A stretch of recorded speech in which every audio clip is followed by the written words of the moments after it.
भाव से लगे, तीन तीन के झुंड होकर वो वृक्षों का भाव वर्णित किया।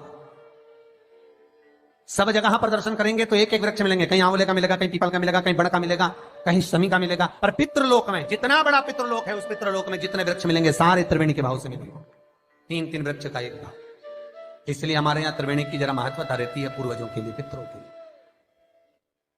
पर शिव महापुराण की कथा कहती है त्रिवेणी का पौधा घर में नहीं लगाया जाता। कई कई लोग इतने चतुर होते हैं कि घर में ही त्रिवेणी लगा लेते हैं कि गमले में आंवला लगा लिया, पीपल लगा लिया, बड़ लगा लिया। तो ये त्रिवेणी का जो पौधा होता है ये बाहर होना चाहिए, घर के अंदर नहीं होना चाहिए। हाँ, आंवले का पेड़ आप अलग से लगा लो, चल जाएगा।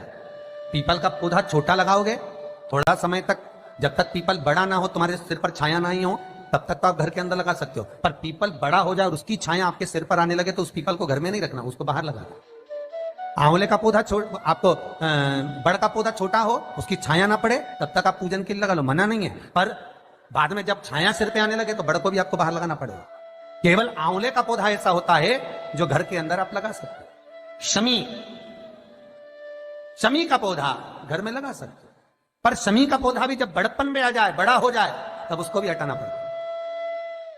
शंकर भगवान को जो बेलपत्र चढ़ती है, शमी पत्र चढ़ता है, उसमें बेलपत्र का जो पौधा है वो परमानेंट कितना भी बड़ा हो जाए वो सुख देगा। पर शमी का पौधा भी ज्यादा बड़ा होगा तो वो आपको हटाना पड़ेगा, ले जाकर लगाना पड़ेगा। छोटा है चले, पर निवेदन है कि बड़, पीपल और आंवले की त्रिवेणी आप गमले के अंदर ना बनो।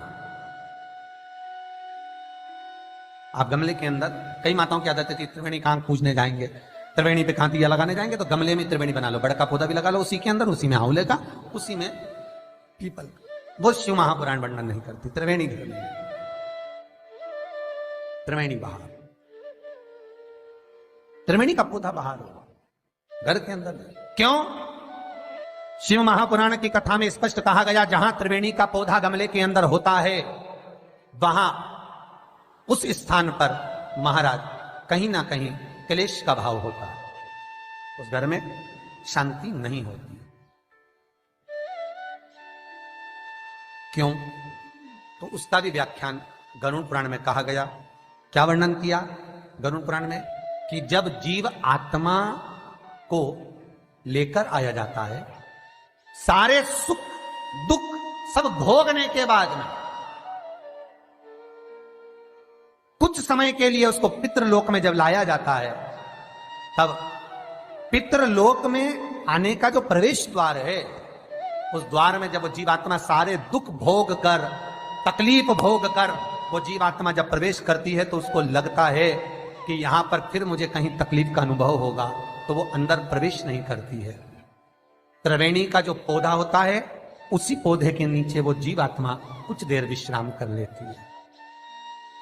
इसलिए शिव महापुराण कहती है त्रिवेणी बाहर पूजी जाए, त्रिवेणी बाहर लगाए।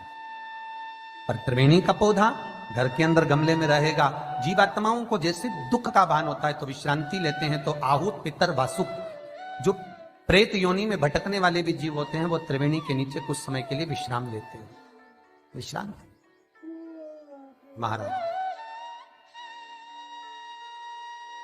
विश्राम। तो शिव महापुराण में और गणेश पुराण के अंदर एक बहुत सुंदर प्रसंग है। गणेश पुराण में जैसे दुर्वा का प्रसंग कहा गया है, कल उस प्रसंग को थोड़ा वर्णन करेंगे गणेश पुराण के, कि कौन सी दुर्वा किस चीज के लिए लाभदायक है।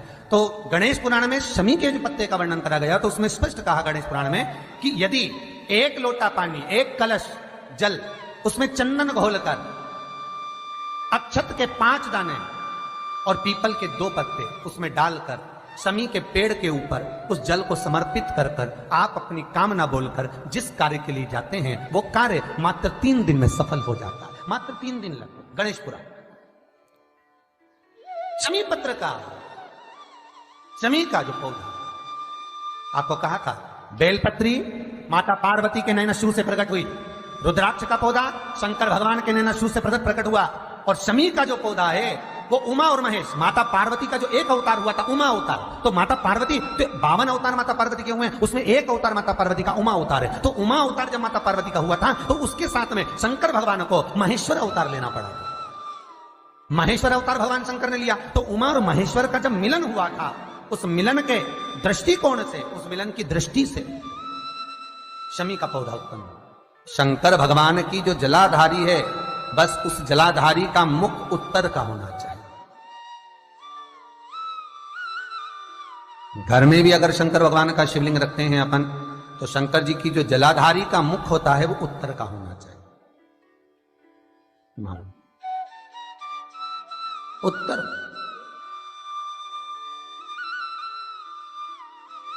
भगवान को जब भी बेलपत्र आप शिवलिंग पर समर्पित करते हैं तो ये डंडी का मुख आप जहां बैठकर कर रहे हो, आप उधर बैठे हो, इधर बैठे हो, इधर बैठे हो, जहां तुम भगवान शंकर के सामने बैठे हो, इस डंडी का मुख तुम जिस जगह पर बैठकर बेलपत्र समर्पित कर रहे हो, तुम जिस जगह बैठकर बेलपत्र चढ़ा रहे हो, तुम जिस जगह बैठकर बेलपत्र को भगवान शिव को समर्पित कर रहे हो, इस डंडी का मुख आपके ठीक विपरीतता के भाव में होना चाहिए।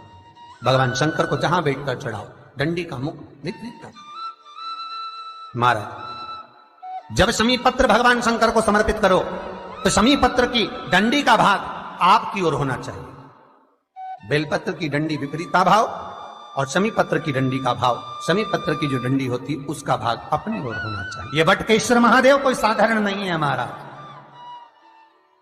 अदालत में केस चल रहा हो, प्रशासनिक कोई परेशानी आ रही हो, कोई एग्जाम निकल नहीं रहा हो, कोई केस अदालत में चल रहा है, नहीं निपट रहा, बड़ के पेड़ के नीचे शिवलिंग का निर्माण करिए और शिवलिंग का निर्माण कर कर,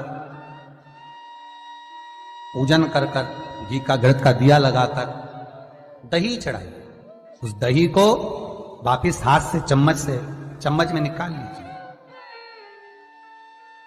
उस दही को रख लो, शिव जी की पूजन अर्चना कर कर भगवान भोलेनाथ के शिवलिंग का विसर्जन कर दिया।